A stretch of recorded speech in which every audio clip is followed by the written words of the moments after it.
guys! Hello again! It's me, Elaine. So, nandito na naman po ako sa harapan nyo para mag-review ng isang glutathione capsule. Ito po yung latest na ginagamit ko ngayon.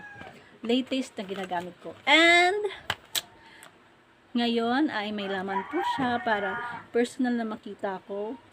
May pakita ko sa inyo. So, ito po yung latest na ginagamit ko ngayon na glutathione. Yan. Si Hikari Ultra. Si Hikari Ultra ay may 60 capsule per bottle. And, mayroon po siyang 750 mg. And, ang laman po niya ng per ingredients po siya is L-glutathione, crystal tomato extract, vitamin C, N-acetylcysteine, fern black, alpha-lipoic acid, zinc, and pearl powder. So, ito po yung laman ng bote niya, guys. Ito po siya.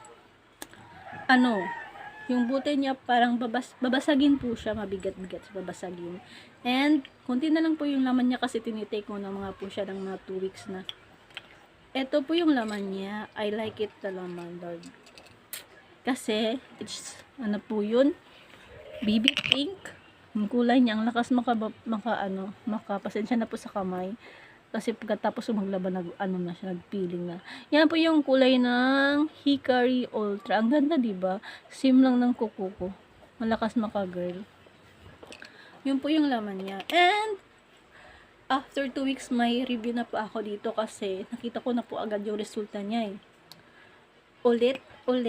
Yung gusto kong epekto nito, yung tulog laway ako. Yun. Ang lakas niya makapag beauty sleep. Yun yung talagang gusto ko sa kanya. And about dun sa pagwa-whiten, hindi ko masyadong napapansin kasi nga, 'di ba, morena po ako.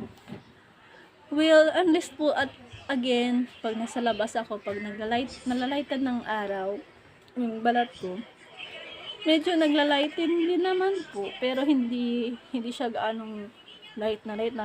Siguro po kasi maraming re-retokehin sa atay ko. Ganun, kasi nadetect nga po ako ng bata pa ako ng may HEPA, but hindi naman po siya malala.